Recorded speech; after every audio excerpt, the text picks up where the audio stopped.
Good morning, guys. How's everybody doing? We are live everywhere except for where you're at, because I don't know where you're at. So, I mean, maybe you'll be in the bathroom, maybe we'll be in the backyard swimming in the hot tub. But hey, if you're not live, come follow us. So, hey, guys, it is Landscaping to the Point. We are back. It's another Sunday, and we finally got JC back. He finally came back.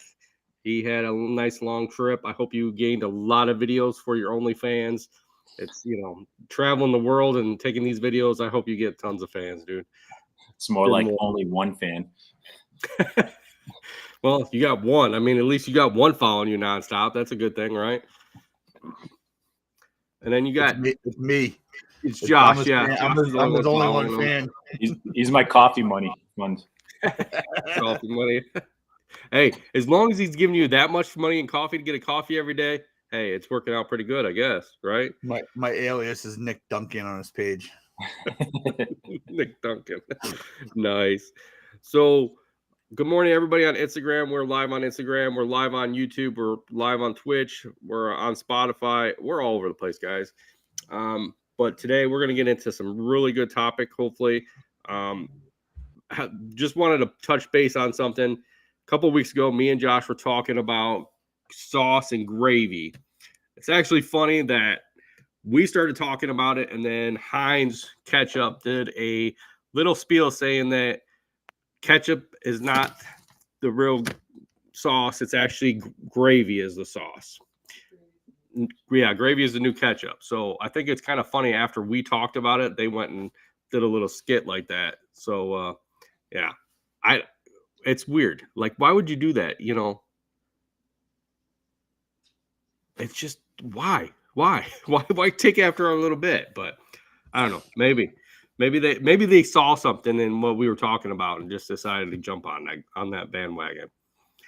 I want to know your point, JC, because you weren't here. Is it considered sauce when you put it on your noodles, your pasta, or is it gravy? Sauce, man. Like I don't put pasta gravy on my noodles. It's pasta sauce.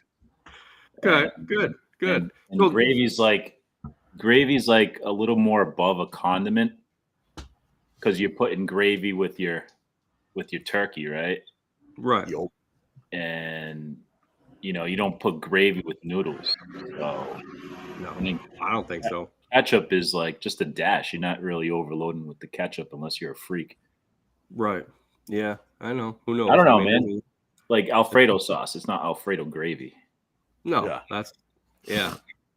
it's totally different. I don't get it myself. I don't know why people call it ketchup. You could call it ketchup sauce. I mean, I've used ketchup on pasta back in the day, to mix it up. But gravy, I don't get it. Ketchup is ketchup. It's not a sauce. It's just ketchup. It's mustard. Ketchup. I don't know.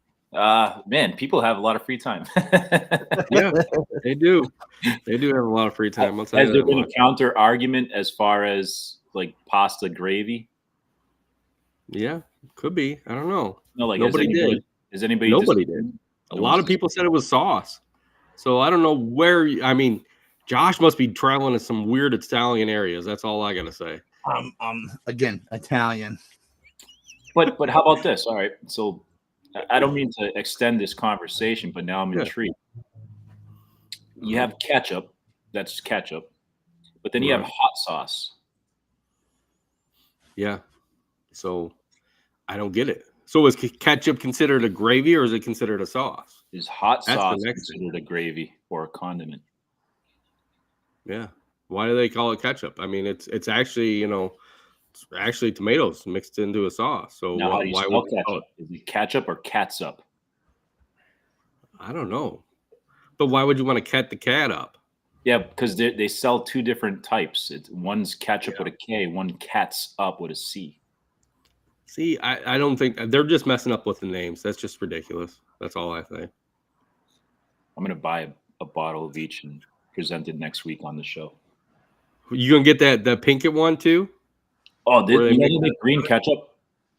Yeah, you gotta get the green ketchup.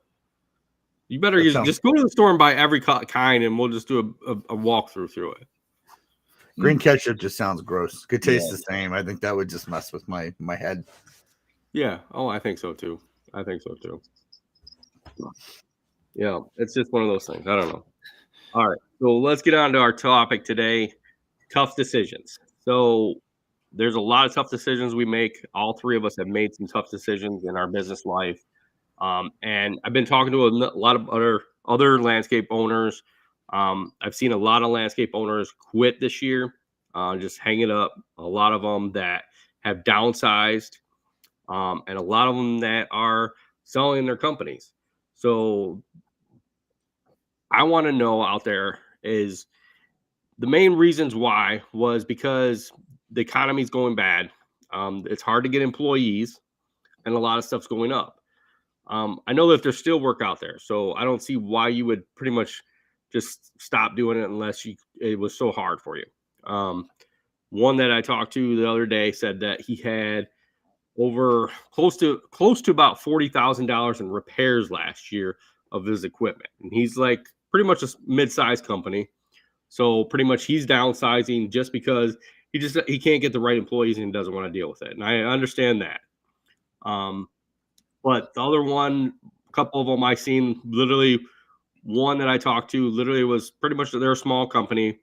There's three guys. They literally just after they've been in business probably about 15 years, just decided that they're done this year.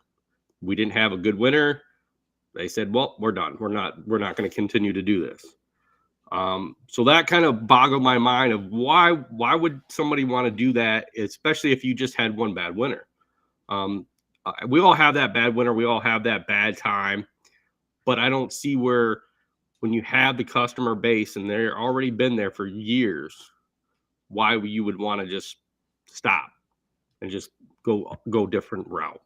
I wonder sometimes it's not necessarily a choice. It's because they have to. And I think that it could be the case in which a business hasn't prepared themselves for that situation in which business isn't picking up. But on the contrary of that, whenever stuff goes south, there's always an opportunity to capitalize. Like when one business shuts down, another business picks up business, and sometimes they could capitalize on the clients that one business gave up. But I think you have to have some type of security plan set in place for instances in which your business isn't going. Sometimes it's just shit luck. Your equipment and everything just kind of goes to shit. I mean, $40,000 in repairs is a big hit, and the good thing, it seems like he's just kind of minimizing as opposed to stopping all in all. And then once things kind of pick back up, then you could build back up again. Right. Now, what about selling? I mean, this other guy sold literally his whole landscape and snow removal business, and literally is just going to go down to landscaping and mulch, which Josh has done before. So I want to hear Josh's thoughts on why would you do that and how can that benefit you? Well, first off, I want to see. I agree with JC said on the first question. I just want to add something to that. When you hear that someone is considering dropping out of business or selling their business, I think as of today, 2024, an important piece of that is to find out how long they've been in business. There's a lot of people that started right around COVID because there was such a demand for landscape contractors that they never had that experience pre-COVID where it really was a hustle and grind to get customers and to sell work and gather employees and whatnot. So I think a lot of people now, with all the restrictions lifted and, COVID's, a couple years behind us, that's starting to come back now. And people are starting to feel the rough where, like JC said, it's that safety, especially, if you have a mortgage, family, rent. I mean, anything nowadays, it's nice to know that you have that $40,000, $60,000, $80,000 a year coming in consistently every week, rather than, maybe you had a bad year landscaping and you couldn't save enough money to get through your winter, and now you're scraping the bottom of the barrel and maybe looking for some sort of assistance. Downsizing and scaling, to get back to your question, is important. It's important to do at any point in your business, where I think you should, you always hear the conversation of like, you eliminate your bottom 10% customers that don't spend the money or that are hassle, and you replace them with new ones. And you do that annually. And, you try to create this customer base that's clutch. I think you do the same thing with your services. If you're offering 10 to 20 services, why can't you scale that back to half and essentially just focus on those services and maybe bump that price up a small percentage? And then, each year you do the same thing where maybe you scale down and you have a niche or a specialty that you go after, whether it's lawn mowing, fertilizer application, pavers, and so on. I think that a lot of guys, and we talked about this in the past, they have this like, it's like going to Cheesecake Factory and you have this 15-page menu, and it's like from handyman work to landscaping work. And I get you got to stay busy, but then you're throwing yourself all over the place, and it's a jack of all trades, master of none type thing. I know there's more to that saying, but yeah, I mean, it all goes with what you want to put into it. Judgment Day is coming. Oh my God, here we go again. Oh yes, our talk people over on YouTube. I don't know where they come from, but yeah, I agree with you on that. I really do. Go ahead, continue. Yeah, scaling is important. So I get where you're going there. But I think a big question to ask when you hear people that are dropping out is how long they've been in business. Because I see a lot of people that have been in business for 30, 40 years that have gone through the recessions and the up and downs of the economy. Like right now, me and Jensen were on the phone the other night, and you're going into an election year. People may not be spending money. Commercial properties may not be spending money. People do this just to see which way it's going to go. After the election year, every year things seem to pivot. No matter who gets into office or what it is, things always go up and down, especially on these years. But yeah, it's important to find out when people started their business, because a lot of people that started during COVID, they came in at a gravy time, not a sauce time, a gravy time. And you never had that experience of having to rough it out, where you guys know during COVID, work was handed to you. So I think that comes into play too. Yeah. Well, I'll tell you this. A lot of the ones that I've talked to, a lot of them that there's literally 4 in our area that are pretty much selling and quitting. And all of them are at least 15 to 20 years in business. And that's a shame. I wonder if they're just tired of it. But I mean, in the same sense, if someone offered you, if someone offered you $100K with insurance and maybe like a 401k at your age, are you hanging it up? No, you wouldn't. I love what I do. I can't. My problem is I can't be bossed by somebody else. I have an issue where it's like, having somebody over top of me telling me what to do and saying, go do this, go do that. It's more of, I like to be independent when I run my business. I like to be the person that's independent. So when I used to work for other big corporations doing lawn care, literally I was my own boss. I kind of went off and did my stuff. They might say, here's your list for the week, but it was my ability to go out and do it at my pace that week, or to be able to do the jobs the way I wanted to do them. It's kind of hard. So I think if somebody said, here's $100K, $200K plus, and lifetime of this, lifetime of insurance and 401K, I couldn't do it.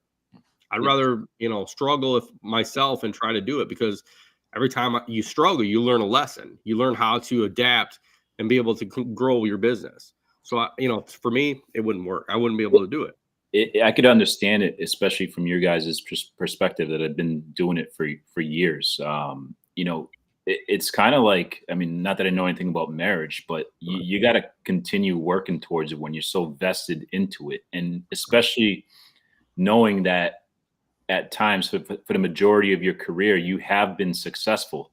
And it could be a situation where it's the first time, or maybe very few times, that you're falling through hard times. Like you know what your potential is and how successful you've been in the past, that you have to continuously keep working towards it. Like, you're not gonna leave your marriage for something else that seems better, and then realize that, it wasn't the right choice. You have to kind of stay vested with what your craft is, and with life comes changes. Every single year, you have to kind of reanalyze and reassess where you're at in a business standpoint. And just like Josh was saying, scaling down. But how about on the flip side of things, right? If you've been doing something for so long and offering one particular service, and that service has been falling off and you're not getting any business, it might be time to start considering a different type of skill and a different type of service that you're offering. So how long have people been so consumed and zeroed in on what they do that they're not educating themselves on other aspects of the business and stuff that they can see? Like, you got to jump on whatever's being popular at the time. COVID was popular. People jumped onto that. Patios, outdoor spaces, that, like, those are things that you should kind of keep in your back pocket so that when one side of the business goes down, you could start offering other things. True. Let me touch base on what JC said real quick, because I agree with it. But I feel if you have a niche, meaning, one specialty that you offer, have you exhausted every option of advertising and marketing? Because I feel like a lot of people that have those niches, they get so complacent with, like, everybody knows word of mouth that, like, JC's the guy to install transmissions on trucks, best price, best quality. But again, are you staying up with times with, like, how people research customers, what's going on, like, complexity in getting a hold of you or booking appointments? Do you have to add people? Like, it all depends on what the demand is too, that comes in before, like, you exhaust those options. But yeah. I mean, I think you need to definitely, regroup and assess the whole, year by year and see what you need to do from going on. Definitely, I think when we all start out, we have that big list. I mean, there's a company here that literally is like 4 years in, and literally they, their line of list is just ridiculous. It's just that, they do everything. But I feel you can't continue on to do everything, like Josh said, because then what are you gonna? You're not going to be able to do what you really truly want to do. And I think that's where you need to, like Josh says, and even JC says, is to kind of zero in on what you really want to do before you even make that decision to just say, I'm out and I'm going to sell and get out of here. Hey, Scott, are these the people you're talking to? Are these guys that are like owner operators? They're working in their company, or they're able to step back and have employees and focus on running, the admin part of the company? They're half and half. A couple of the ones that are selling, one I know that he's been in it. He's as old as I am. I think he just wants to retire. So he wants to get out of it. He's been in business 25 years. I think he's like, I'm done with it. But it comes back to also, like, the last year, a lot of these guys, and I think we've all had it in the last couple of years, is trying to get the right employees. There's not people that want to work, and we've seen it so much in the last couple of years. Talking to one the other day, literally, he hired 9 employees and 2 showed up. So it's one of those things, is like, the employee market is not beneficial for anybody anymore around here. And a lot of people are paying, top prices on this area, but nobody wants to work. And I don't know if you guys are seeing that, and that's maybe one of the reasons why, or if it's just a lot of these guys are just, that are sitting in the back end are just like, I'm done. I'm tired of dealing with the employees. I'm tired of dealing with late paying customers. It's one of those hard things. There's so many different options and different things that could be going on in the business that they're just like, I'm out. I've been, I'm so caught on the statement of, like, this generation doesn't want to work. Because I'll be honest with you. So my first adult job at like 18, it was all boomers, one Gen X and like 3 or 4 boomers, right? Very blue collar and mechanics. And all I heard was that millennials don't want to work. They don't want to get off their ass and do this. And then the funniest part is when this guy is these boomers are trashing on my generation, I got an old timer from Greatest Generation that's coming in, hobbling in, saying the same thing about the boomers. So it's just that passed down where, like, my chest is bigger than yours, kind of thing. And I mean, you think about it, this day and age, yeah, there is a lot more ways to make money, whether it's e-commerce or online social media, but it goes back to prior, like, what are you offering you guys? You know, again, there's how many landscape you can walk into any landscape company and get a job right now. But Right. I don't think it's a sense that kids don't want to work. I just think there's a lot more options available to everybody right now. Right. It's almost like they want to make more by doing less, or and so they're always going to be trying to find what's the better situation for them to do less and make more. And I think that's kind of human nature. Like, everybody wants to kind of have that seat where that they're work smarter, not harder type of mentality, and where you can make the most money. That's why people have OnlyFans. You don't really have to do much; just turn on the camera and have fun. But there's, like Josh is saying, like Scott, you were saying, there's a million ways to make money nowadays, even more so. So of course, as that pool of potential workers dilutes within those fields, it's hard to pick up people to get into the line of business that we're in. Yeah, I see that. I mean, it's one of those things. I think there's always ways to find that right employee, and it's just there's a lot of like you said, there's a lot of people that can find the money somewhere else, or they come in and they apply for a job, but then they feel like that might not be the job, and I agree with that. Not these jobs that we have are not the right job for everybody. Not everybody that comes in here and applies is going to get a job and like what they do right off the bat. Some people can handle it, some people can't. But you gotta to keep trying. I don't think closing shop is one of those things that you can just be like, okay, I'm done. Do you guys find that the best employees you come across are the ones that last 2 years and start their own business? Yeah, I see a lot of that. Either that or the guys that are more dedicated that have worked somewhere for years, and the place is closed down, or they didn't like the new employees that came in, so they jump ship and go to somewhere else that will pay them just as much, but it's more friendlier, or it's it's more, not easier, but it's more dedicated to them instead of everybody else. Sometimes you have them companies that are only looking for that 1 or 2 employees and not 17 employees, so they can give that more attention to them 2 employees. I think one of the biggest things, we as business owners in the landscape and lawn care industry fail to acknowledge is, like, this isn't a sexy job. Like, honestly, like, right. it and I'll be honest with you, it like, we need to professionalize the industry we're in, because that's part of the problem. Is people look at landscapers and lawn care as the bottom of the barrel. I don't give a fuck who you are. Like, I'm like 99% sure that's a lot of it. We're not looked at like, look at electricians, plumbers, asphalt guys, concrete workers. They all take that step above. So, like, when you're looking at a landscape position, you're also looking at, like, the different avenues you can take within the trades or within blue collar labor force, and again, it comes down to what are you offering these guys? And I get it. Some people are going to take advantage and nurse it out for a year.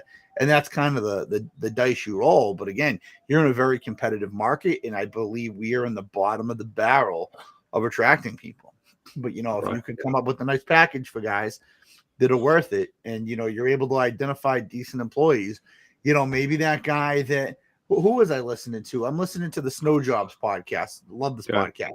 And they had a guy, and I think he was from Augusta, Maine. And one of his things is he started an open book profit sharing company. So again, these guys might be sat, and I'm going to have to just throw numbers out there for argument's sake. These guys might be making 40, 50 grand a year as employees through the company, but then they have the potential that's unlimited, with the amount of work they do. Maybe they sell work, and they don't have to have that fear of taking over and running their own company and investing and taking the risk, when they can do it with someone else's company, as long as they're taking care and, they're taking calculated risk with it, stuff like that. I get that's not for everybody.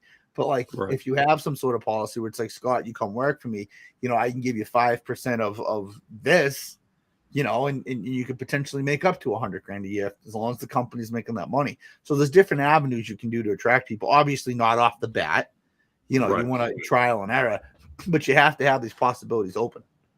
I just feel like, again, I made a comment a few weeks ago about not unionizing the labor force, but organizing the labor force within the landscape industry. And I think it does have some effect where it does professionalize it a little bit. Okay, so now you're talking about professionalism. How would you professionalize your company? Would you make guys wear all the same uniforms? Would you make sure that they're wearing, regular t-shirts? Are you making sure that they're all wearing boots? There's so many companies that I see out there, and I see a lot in our area that, might have only been in business like 8 years, but they let their guys just go out, it's butt hot, 90 degrees out, and they're like, okay, you just wear your shorts and your boots, and then don't worry about, anything else. And I think being that person, that the company that has everybody almost dressed in the same, uniform, like same pants, same color pants, same shirts, boots with, having their, safety gear on perfectly. I think that shows more professionalism than Absolutely. Joe Blow. Absolutely. I mean, think about it. Like, excuse me, how many times I've driven past residential job sites with guys standing under an excavator while an excavator is holding like a 3,000-pound piece of granite with no hard hats or reflective gear. And I get, like, we've done that in the past, where you're running through it. But, like, it does make a difference when you have a safety protocol and these guys throw on hard hats. Hard hats aren't that expensive. And, people see that and they actually respect that. Like, I feel more comfortable when I have a company that shows up in uniforms to my house. If they're doing something like that, they have a hard hat where, like, my homeowner's insurance isn't going to have to come into play, because something goes wrong. Yeah, I think the matching, I think the outfits. And then again, I think what you do on the inside of your company, back to like benefits and packages and how you treat your companies. And listen, you can have an old truck, have an old truck. You could go to Mako, and get a $500 paint job and just slap it on there, just to clean it up a little bit. So there's different things you can do. But yeah, I think, uniforms and hard hats and, even reflective vests that you buy, we buy them off Amazon for cheap money. So I think an attempt to increase morale increases professionalism on its own as well too. I know nothing about big businesses, but an idea that I could probably say would be, given members of a crew an opportunity, like assign a foreman, hey, you're responsible for this area. And even just kind of like rotate that and have, I don't know how well that would work, but rotate that and have other people take on the role. Because if sometimes people, when they're given an opportunity or more responsibilities, they take a little more pride in it. And then sometimes people fail at the same time as well too. But that also can increase competition, which could be sour. But I mean, you got to also take care of your guys that are putting in the work and taking those leadership roles. Right. I think so. I think taking care of your guys, not only in certain ways, but like even providing them with water, providing with, Gatorade. I know Josh probably does that all the time, gives them coffee because he brings the coffee maker with him, to the job site and has them, make their own coffee. But I think being able to provide that for your employees, it helps out, it does boost morale, going out and saying, hey, let's have lunch, this week. Let's do this. It helps them out in the long run. Yeah, even like being involved in the community, like take a week to work on a community project or sponsor something, a ball field, or do something where, you guys could kind of, like, the company could give back to the community. And that also kind of brings marketing into that sense. So, you go and try to rehab a little league baseball field, and, you put a sign, and, this rehab was done by Josh, Curve, you could kind of go that route, Curve and Green, Yeah. So there you go, Josh. Go get a baseball field and redo it, please, for us. Yeah. They have, adopt the island programs and stuff like that too, where you can get. I know what he's saying. That's not necessarily into what he's going after, but no, I agree. People see you out in the community. It shows. Again, you're out in the community. You're doing a baseball field. People see you matching. They see the guys happy. It all comes into play. I mean, morale definitely makes a huge difference within a company, especially this one, because you're working in 90-degree weather, man. Men, testosterone's pumping. People get pissed. I get pissed and I argue with people, guys. You know what I mean? So yeah. Josh is marching in the parade for his business. You know, I like the guys that do that. The guys that have like flatbeds and they put the, you know, they let the float so the kids go on the back of them for whatever organization they're with, and you know they get the marketing there too. Owners usually driving the truck. Yeah. So one of our listeners on Instagram said he's working with a neighbor nonprofit to help them out, and I think that's really great. That gets your name out there. We did last fall. We actually went out to the high school, our local high school, and we actually cleaned it up after every football game. And then our school, you know, we didn't charge them for it. This is something that we went out there and we just take the blowers out, blow off all the garbage, pick it all up, and then you clean it up for the next game. So this helped them out to where they could, you know, be able to have a nice, you know, clean, you know, stands and everything. And literally all they did was, you know, they pretty much reached out to the community every couple of weeks and said, hey, you know, if you see these guys out there, thank them for doing their job for us, because, you know, for us to have a nice, clean stadium, thank Acme for it. You know, they did a good job for it. So I want to think, you know, there's tons of different things you can do out there to help the community out. I feel like once you get out there and do this, it helps, like you said, it helps morale. It helps, you know, everybody else to say, hey, look at this company. They're doing stuff to help out. A few years back, I was talking to someone, I forgot who it was, over at the expo, and they were telling me that they were trying to start a program with their local vocational school.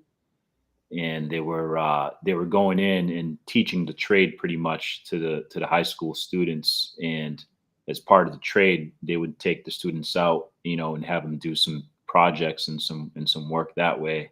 You know, and then eventually some of those guys could end up working for the company for a little while before they go off and do other stuff. But it's not a bad idea too. You know, you kind of teach the business end of things.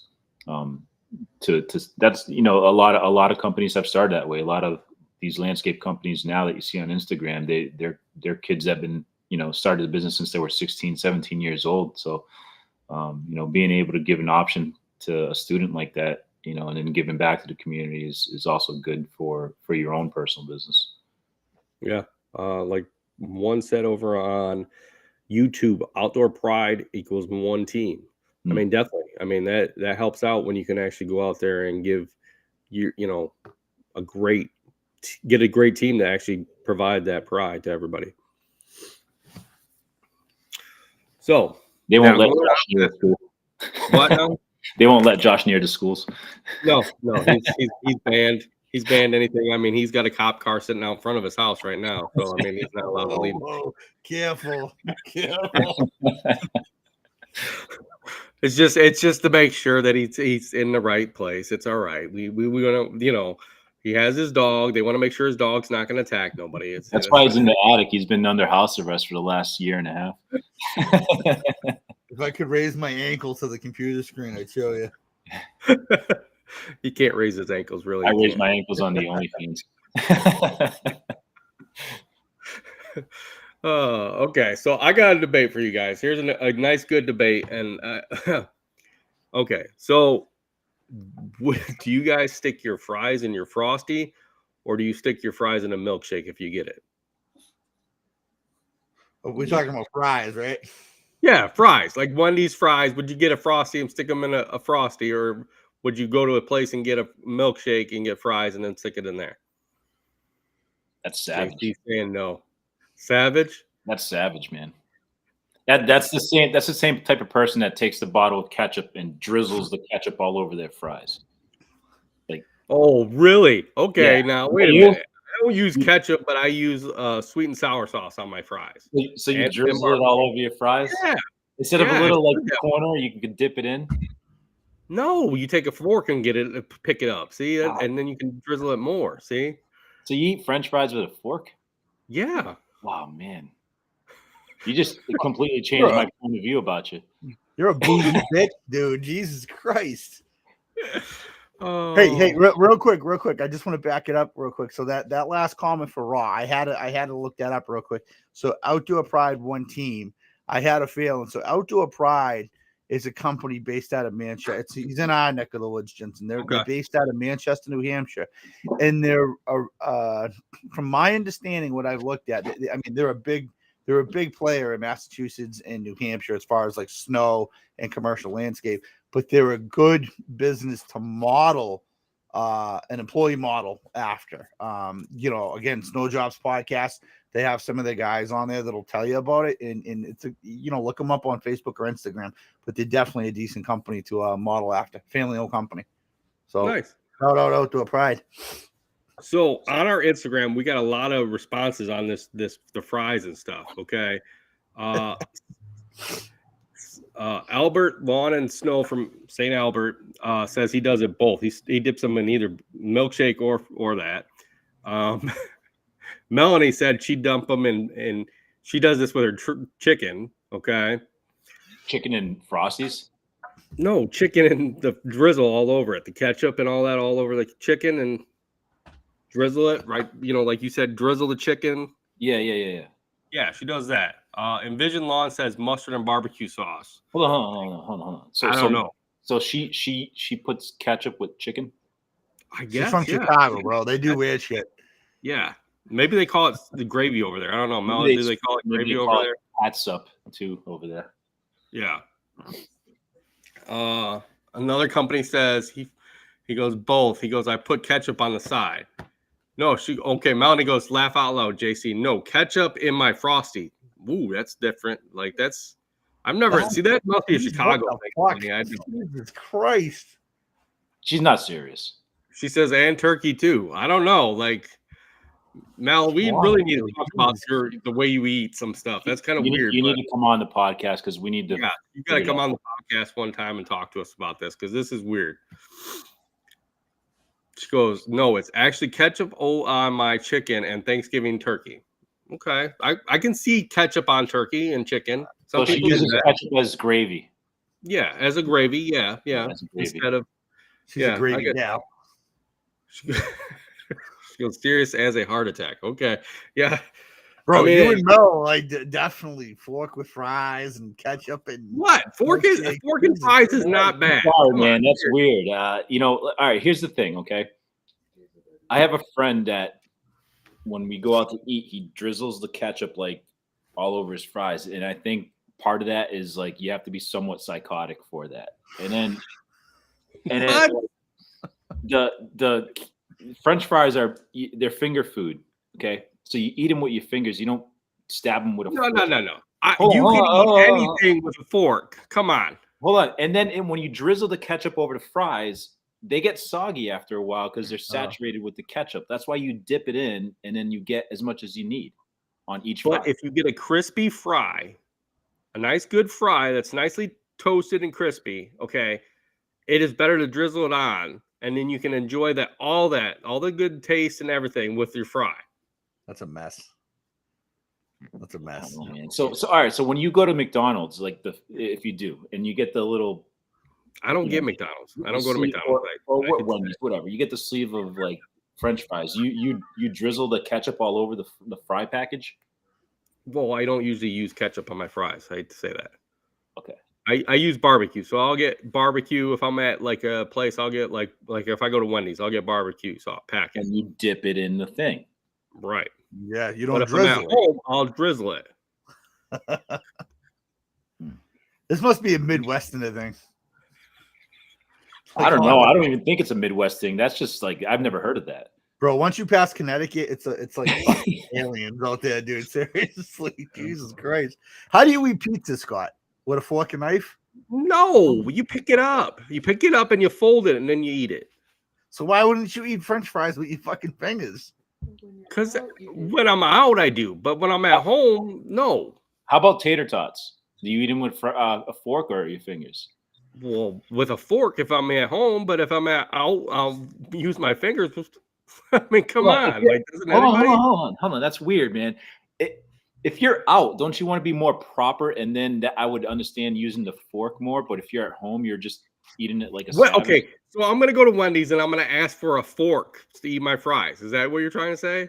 That's weird, man. Okay, so I'm gonna ask for a fork next time I go, and then I'm gonna ask for 2 packets. Okay. Somebody says on YouTube they dip their fries in ranch. I've seen that happen. I mean, a lot of people but they dip it. They don't saturate their fries with ranch. Exactly. Right. It's not. And he says he uses a tater tot. He uses a fork with his tater tots. I mean, yeah. I mean, I can see that. Melanie says, "What does the waitress that we seen in Chicago do with her fries and what she dips it in?" Oh, the one I told that Josh's dog died. Yeah. Oh, I don't know what she does with her fries, Melanie. I really don't. She sprinkles booger sugar all over the fries. Yeah, Substitutes sugar. with salt. She adds that little bit of snow on her fries. Yeah.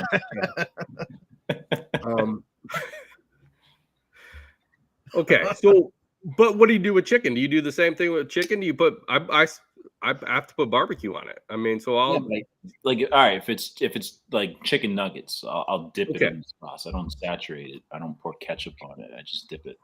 Yeah, but even chicken breast, I'll eat with a fork and knife, and I'm dipping it in barbecue sauce. Or I mean, I would use ketchup, but I typically gravitate towards, either ranch or barbecue sauce. okay, which would you rather have, ranch or barbecue sauce? I don't like Barbecue sauce. Yes. Barbecue sauce? Okay. I think it just depends on what's available. I mean, I'm not really a ranch guy, dipping a lot of stuff in ranch, but I'm more of like a sweet and sour or Yeah. like a soy sauce type or a Szechuan or something like that. Not literally ketchup. I mean, ketchup is just like my wife's ketchup. I mean, she likes to dip everything in ketchup, her burgers, her steak. I mean, I can't do that with steak. Steak has to be barbecue sauce for me, but that's a little bit different, I guess. Steak is A1 sauce if you're going to use a sauce. Other than that, no, I don't use any You sauce. use A1 sauce all the time on your steak? No. If it's prime rib, Okay. I'm just using the au jus, whatever you call it. Okay. If it's like a filet mignon, I'm eating it as is. Ribeye, I'm eating it as is. Here's a good one I just thought of: chicken fingers. Chicken fingers from a Chinese food place. Doesn't it seem so wrong to dip those in barbecue sauce? It's automatically I've never tried it with a duck sauce. Me neither. It's always to the duck sauce. I've never busted out ketchup, and it's all it is fried chicken. It's all it is. It's breaded chicken, yeah. Breaded deep fried chicken. So why not? Why do we always gravitate just towards the soy sauce? And I mean the sweet and sour sauce or the duck sauce. Bro, I'll do it with chicken tenders if I have it, but I gravitate towards the barbecue sauce. I just contradicted myself. I am a savage. I eat Chinese chicken fingers with a fork. What? Yeah. See? That makes less sense. I'm bad with using a fork for fries. Dude. Jesus Christ. Yeah, I know. I just contradicted myself. I can't believe that. I just realized it. Yeah. Okay. But have you ever used any other sort of condiment with Chinese chicken fingers? No. Not anything that isn't Chinese food related. Like I use the sweet and sour duck sauce. Yeah, that's it. My Chinese restaurant has like this red sauce. It's like a sweet sauce. Yeah. Yeah. But no, man, that might be delicious. Okay, here's Envision on Instagram asks, what's your opinion on an open trailer, enclosed trailer, or a box truck or a ramp truck? What's your guys' thoughts on either of those? Some say they use the ramp rack. Some say they use the enclosed trailers for the winter. What's your guys' thoughts? Which would you rather have? Money wasn't an issue. Yeah, money's not an issue. Money's not an issue. I'd pick a truck with a ramp on it. So a ramp rack. Okay. Josh. I'm the same way. Again, you avoid tax, title, registration on an extra trailer, an extra plate with just using the ramp truck. I think it's a little bit more efficient. The only thing is like if you're bagging lawn clippings, that what do you do in that point? You having a truck follow you or whatnot. But if you're mulching, then ramp truck. I have open and enclosed trailer. The enclosed trailer is great for the hardscape just because we lock everything up and it's out of the elements and stuff. But I see the benefit. So why not go to a box truck? It might be actually. It might be. If we do it, I have several bids in for commercial maintenance that we're trying to go after snow accounts, and I'm trying to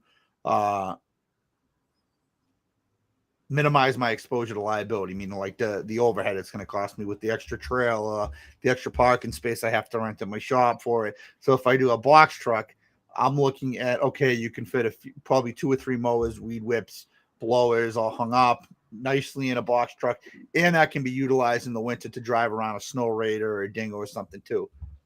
So I if we get that, I probably will utilize. And we've talked about it, just like the utility companies use, box trucks for the construction. We're considering doing the same thing too, with maybe a Tommy gate on the back. I hate I pulling think a trailer. It's just, to me, it's a pain in the ass. I hate pulling a trailer. Trailers, I mean, it depends. I mean, I think it depends on what you're using it for. But I feel like, yeah, if money was not an issue, I think a truck with a trailer bed would probably be with a ramp on it would probably be the best. Just because, like Josh said, you got to title all that stuff.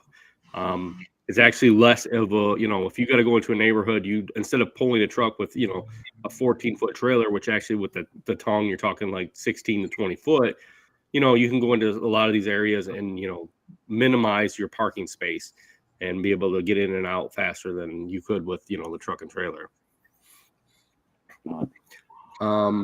Envision says, have you guys been to Washington, D.C., and have you heard of their mumble sauce? He says it's great on their fried fruits. I've never been to DC.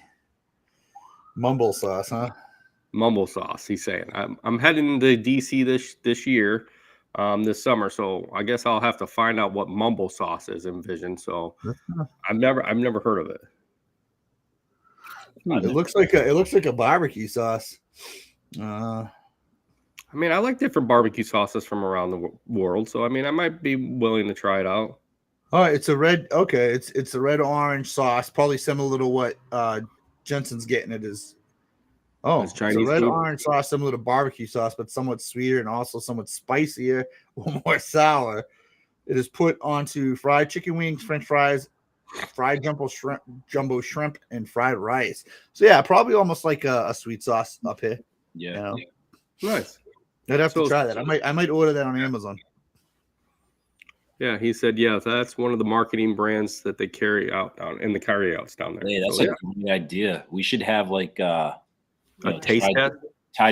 Try different like foods on this podcast, and like give like an instant review of what we think. Yeah. Yeah. You can eat all your stuff with a fork, Gotta be proper. You got to use a fork. I'm telling you. Okay. Scott drinks water with a fork. I do not. I drink it in a bottle or, a shaker cup. Sorry. Okay. I'm a little different. Okay. I don't use a straw, well, maybe at a restaurant. Okay. Maybe if they give me, at Wendy's or something, Oh, here's my biggest pet peeve. Sorry. You just reminded me. Okay. I'm not much of an alcoholic drinker, but if I do, I usually get like a Captain and Coke. And my biggest pet peeve is when grown men are sipping their alcoholic drink with a little tiny straw. Like the Swisher straw? It's meant to like mixes, right? Yeah. Mix a straw. But people like, I can't stand that. I toss the freaking straw and I just drink it like a man. Oh yes, I can't do that. That's just yeah. Yeah. First off, if you're using that, I mean, it's gonna take you hours to drink that drink. To tell you the truth, because I mean that's less than a regular straw. First off, and first off, I don't see why you would use that. I mean, I agree with you. That's just a mix to drink, and you might as well just take it out. And I don't even know why the bartender's giving you a drink with that little straw. First off.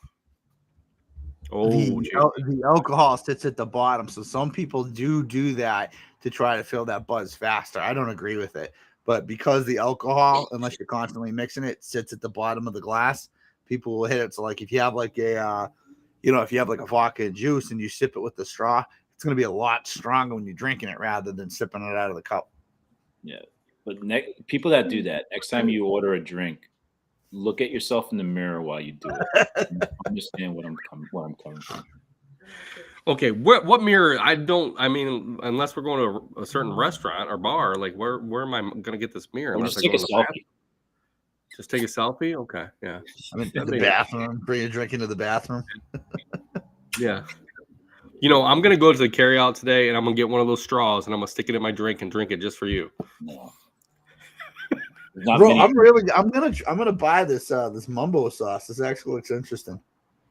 I think it will be. Try it Like I next said, week. when I go to Live next DC, week. I'll try it. We'll have Yeah, you got to chicken- bring up something to try it with. Okay. We'll have chicken and waffles, and you can drizzle it all over it with a fork. Okay, I'll order chicken fingers from China Walk. Okay, so here you go. How about this? So if you have chicken and waffles, what are you putting on it? Are you Syrup. putting barbecue on it, or are you putting No, man, syrup. Yeah, syrup? so always syrup. There was a place in Cambridge I used to go. It was chicken and waffles. I forget the name of the place, but yeah, it was all syrup. Yeah, maple syrup. Yeah, it's breakfast.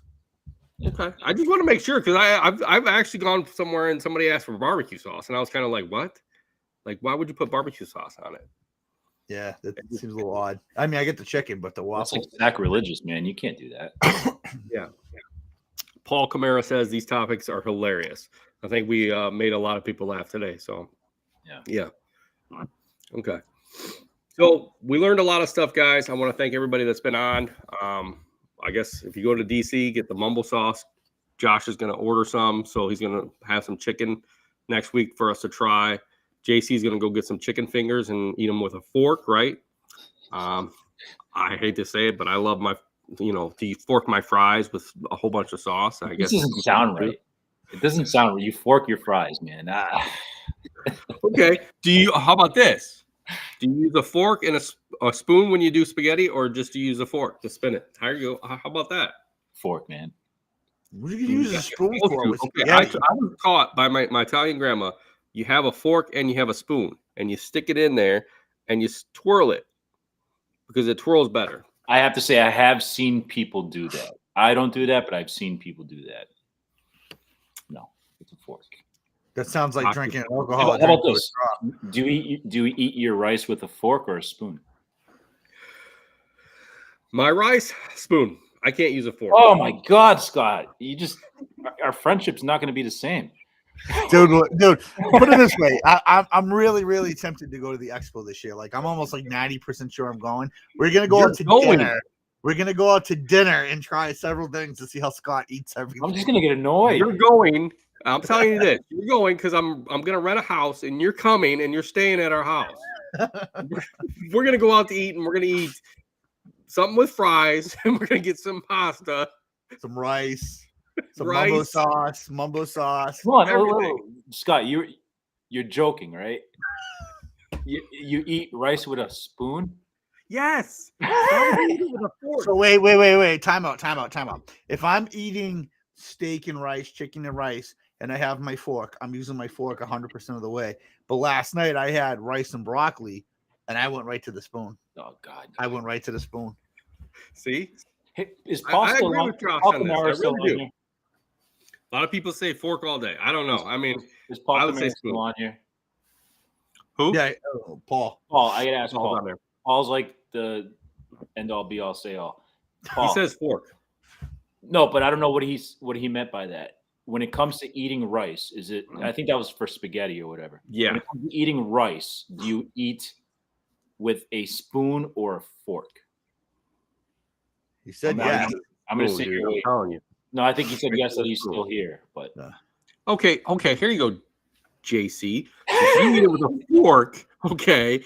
I wanted to question you on this. So when you went to Japan, did you ask for a fork, or did you ask for the chopsticks? Chopsticks.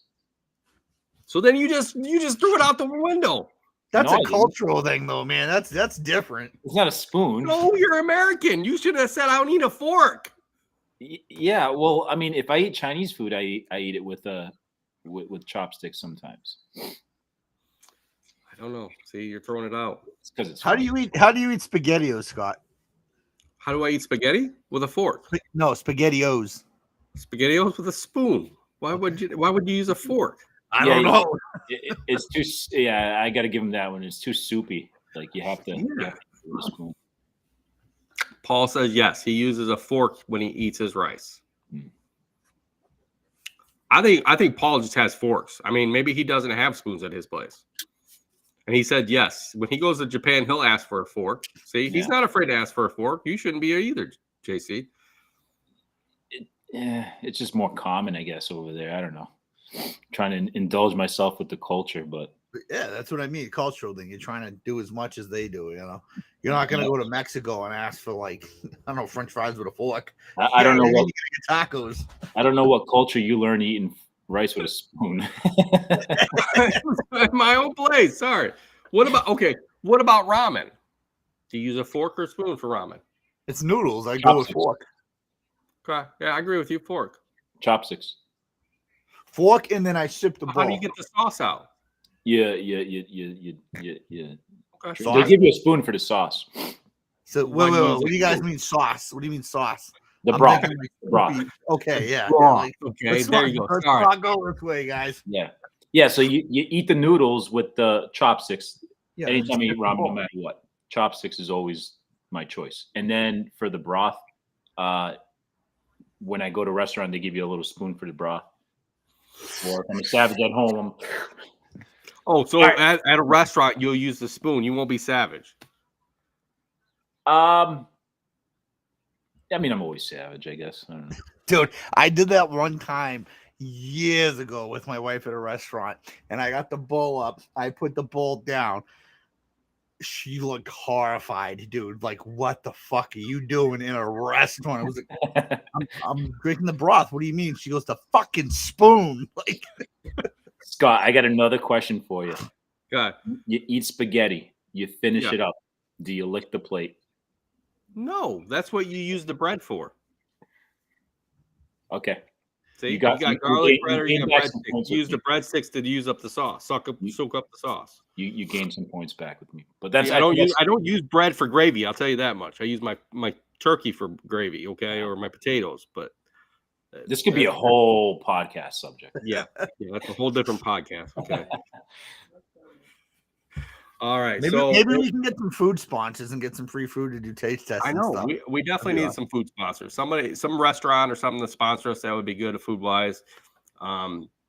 And then Paul says he does agree with me on the bread. So okay, so we know we're on good. Okay, here you go. Envision, one last question. Envision says, with his spaghetti, do you put barbecue sauce in it or sugar in your sauce? I put a little bit of sugar in my sauce, but I don't put barbecue sauce in it. When I do the sauce and cook the sauce, I put a little bit of sugar in it. Yes, but barbecue sauce is out of the question on there. You don't eat spaghetti sauce with barbecue sauce, man. Tomato sauce, and then put a little bit of sugar, a little bit of pepper, parsley. Yep. Oregano. I use the sugar for the acidity. I get really bad agita, so the sugar helps cut back on the agita. Right. Scott, you add Parmesan cheese into the sauce? I add it on top of them afterwards. I don't put it in the sauce, no. I add it into my meatballs. Either if I got some mozzarella, I'll actually tuck it into the meatballs. But a lot of the times I don't have the mozzarella, so I sprinkle it onto the meatballs before I mix up my meat. Nice. The Parmesan. A little Parmesan on top. Okay. So we learned a lot, guys. There's a lot here we learned. We learned about tough decisions. We learned about how we eat our fries, our gravy, and our sauce, and all kinds of stuff. Our noodles and our rice with a spoon. But thank you guys for being on. Thanks for everybody watching us, following us on Instagram today and on YouTube. We had some great talks back and forth with everybody. So thank you guys, and keep listening to us on Spotify. And thanks our sponsor, Cujo Yardware, for sponsoring the show. Thank you guys. You guys all have a great day and a great week. We're out. We're going to go have some rice